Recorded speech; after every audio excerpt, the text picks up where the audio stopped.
ನಮಸ್ಕಾರ ಎಲ್ಲರಿಗೂ, ಹೇಗಿದ್ದೀರಾ? ಸೊ ಇವತ್ತು ನೋಡ್ಬೋದು ನೀವು, ನನ್ನ ಹತ್ರ GT 650 ಇದೆ. ನನ್ನ ಫ್ರೆಂಡ್ ತೊಗೊಂಡಿದ್ದಾನೆ. ಸೊ ಇವತ್ತು ಬಂದು ಲಾಂಗ್ ಟರ್ಮ್ ರಿವ್ಯೂ ಮಾಡೋಣ ಅಂತ. ಇವತ್ತು ಆಯುಧ ಪೂಜೆ ಆಗಿದೆ, ಅದರಿಂದ ಎಲ್ಲ ಹಾರ ಹಾಕಿದ್ದಾನೆ, ಪೂರ್ತಿ ಎಲ್ಲ ಪೂಜೆ ಆಗಿದೆ.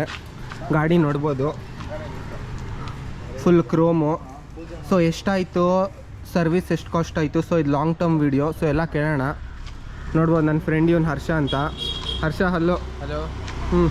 ಸೊ ಗಾಡಿ ಕಾಸ್ಟ್ ಎಷ್ಟಾಯಿತು? ಇದು 420 ಆಗುತ್ತೆ. 420. ಇನ್ನೆಲ್ಲ ಎಕ್ಸ್ಟ್ರಾ ಅದು EMI ಎಲ್ಲ ಸೇರಿಸಿ 5 ಲಕ್ಷ ಆಗುತ್ತೆ. ನಾವು ತೊಗೊಂಡಿದ್ದು 3 ವರ್ಷಕ್ಕೆ. ಸೊ 5 ಲಕ್ಷ ಆಗುತ್ತೆ. ಸೊ 5 ಲಕ್ಷ ಆಯಿತು. ಸೊ ಸರ್ವಿಸ್ ಕಾಸ್ಟ್ ಎಷ್ಟು ಬಿತ್ತು? ಫಸ್ಟ್ ಸರ್ವಿಸು 3000 ಬರುತ್ತೆ. ಸೆಕೆಂಡ್ ಸರ್ವಿಸ್ ಆಯಿಲ್ ಚೇಂಜ್ ಮಾಡಲ್ಲ. ಆಯಿಲ್ ಚೇಂಜ್ 2500 ಆಗುತ್ತೆ. 2500 ಆಗುತ್ತೆ. ಅದಕ್ಕೆ ಇನ್ನು ಮಿಕ್ಕಿದ್ದಕ್ಕೆಲ್ಲ ಇವಾಗ ಲೇಬರ್ ಚಾರ್ಜಸ್ ಫ್ರೀ ಅಂತ 3 ಸರ್ವಿಸ್ 3000 ಆಗಿದೆ. ಲೇಬರ್ ಚಾರ್ಜಸ್ ಫ್ರೀ ಎಲ್ಲ ಇಲ್ಲ ಅಂದರೆ 5000 ಪಕ್ಕ ಬರುತ್ತೆ. ಸೊ ಒಂದು ಸರ್ವಿಸ್ 5000. ಇದೆ. ನಾನೇ ಎಣ್ಣೆ ಹೊಡಿಯೋಕೆ ಕಾಸಿಲ್ಲ, ಹೆಂಗೆ ವ್ಯವಸ್ಥೆ ಮಾಡವ ಅಂತ ತಲೆ ಕೆಟ್ಟು. ಓಕೆ, ಮೈಲೇಜ್ ಎಷ್ಟು ಕೊಡುತ್ತೆ? ಮೈಲೇಜು ನೀನು ಚೆಚ್ಚಾಡ್ತೀಯಾ, ಫುಲ್ಲು ಉಜ್ಜಾಡ್ತೀಯ ಅಂದರೆ ಒಂದು 19, 18, 20 ಆದರೆ 18-20 ಮೈಲೇಜು.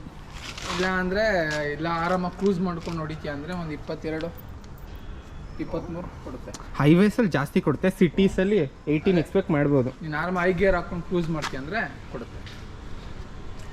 ನೆಕ್ಸ್ಟು ಬಂದು ಇದ್ರದ್ದು ಡಿಸ್ಅಡ್ವಾಂಟೇಜು ಏನು, ಪ್ರಾಬ್ಲಮ್ ಏನಾಯಿತು ತೊಗೊಂಡ್ಮೇಲೆ? ಇದು ಈಟಿಂಗ್ ಇಶ್ಯೂ ಜಾಸ್ತಿ. ಹೀಟಿಂಗ್ ಸಿಕ್ಕಾಪಟ್ಟೆ ಹೀಟ್ ಆಗುತ್ತೆ. ತುಂಬ ಹೀಟು. ನೀನು ಇಲ್ಲಿಂದ ಒಂದು 2 ಕಿಲೋಮೀಟ್ರ್ ಹೋದ್ರೇ ಎಗರುತ್ತೆ. ಇದು ಸುಡ್ತಾ ಇರುತ್ತೆ ಅಲ್ಲಿ ಇಂಜಿನು. ಆಮೇಲೆ ಅದ್ರದ್ದು ಏನು ಪೆಟ್ರೋಲ್ ಮೈಲೇಜ್ ಅಂತೂ ಗೊತ್ತಲ್ಲ. ಮೈಲೇಜ್ ಒಂದು ಫ್ಯಾಕ್ಟ್ರು. ಹೀಟಿಂಗ್ ಸಿಕ್ಕತ್ ಹೀಟ್ ಆಗುತ್ತೆ. ವೆಯ್ಟು ಭಾರ ಅಕಸ್ಮಾತ್ ಒಂದ್ಸಲಿ ಗಾಡಿ ಬಿತ್ತು ಅಂದರೆ ಮುಗೀತು. ನಿಜವನ್ನೇ ಹೇಳುವೆ ನಾನು, ಸತ್ಯವನ್ನುಡಿವ ಕನ್ನಡದವನು. ಮುಗೀತು. ಮೈ ಮೇಲೆ ಬಿದ್ದರೆ ಬರೆ. ಸೊ ಇದು ಚಡ್ಡಿ ಹಾಕೊಂಡೆಲ್ಲ ಓಡಿಸಿದ್ರೆ ಅಂದರೆ ಹೌದು ವೀಕ್ಷಕರೇ, ಇದೊಂದು ಹೇಳ್ತೀನಿ. ಈ ಗಾಡಿ ತೊಗೊಂಡ್ಮೇಲೆ ದಯವಿಟ್ಟು ಚಡ್ಡಿ ಹಾಕೊಂಡು ಚಪ್ಪಲಿ ಹಾಕೊಂಡು ಓಡಿಸ್ಬೇಡಿ.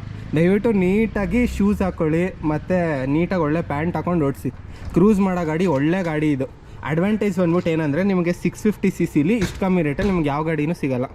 ಸೊ ಇದೊಂದು ಅಡ್ವಾಂಟೇಜ್ ಈ ಗಾಡಿದು.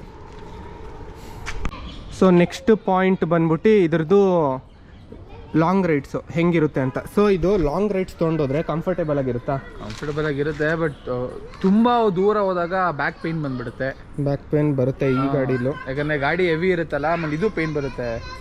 ಸೊ ಅವಾಗ ಏನಾಗುತ್ತೆ, ಅದು ಗಾಡಿ ಹೆವಿ ಇದೆಯಲ್ಲ. ಸೊ ನನಗಂತೂ ಈ ಜೀವನವೇ ಬೇಸರವಾಗಿ ಹೋಗ್ಬಿಟ್ಟಿದೆ. ಮತ್ತೆ ವೈಬ್ರೇಷನ್ ಇಲ್ಲ. ಟಾಪ್ ಎಂಡ್ ಇದೆ. ಟಾಪ್ ಎಂಡ್ ಕ್ರೋಮೇ ಸಿಗೋದು ಅಲ್ಲ, ಲೈಕ್ ಫುಲ್. ಮೊದಲು 2019 ಬಿಟ್ಟಾಗ ಅವಾಗ ಫಸ್ಟ್ ಬಿಟ್ರಲ್ಲ, ಅವಾಗ ವಾಬಲ್ ಇತ್ತು. ಬಟ್ ಇವಾಗ ವಾಬ್ಲಿಂಗ್ ತೆಗೆದು ಬಿಟ್ಟಿದ್ದಾರೆ. ಸೊ ಅಷ್ಟೇ ಈ ಗಾಡಿದು. ನೋಡಿ, ಲಾಂಗ್ ಟರ್ಮ್ ರಿವ್ಯೂ ಹೇಳಿದ್ದೀನಿ, ಎಲ್ಲ ಏನೇನು ಡಿಸ್ಅಡ್ವಾಂಟೇಜು ಅದು ಮಾತಾಡಿದ್ದೀನಿ. ಸೊ ಶಾರ್ಟಾಗಿ ಮಾಡಿದ್ದೀನಿ ವಿಡಿಯೋನ, ಎಲ್ಲರೂ ನೋಡಲಿ ಅಂತ ಅಷ್ಟೇ. ಮುಂದಿನ ವಿಡಿಯೋಲಿ ಸಿಗ್ತೀನಿ. ಅಲ್ಲಿವರೆಗೂ ಟೇಕ್ ಕೇರ್, ಬೈ.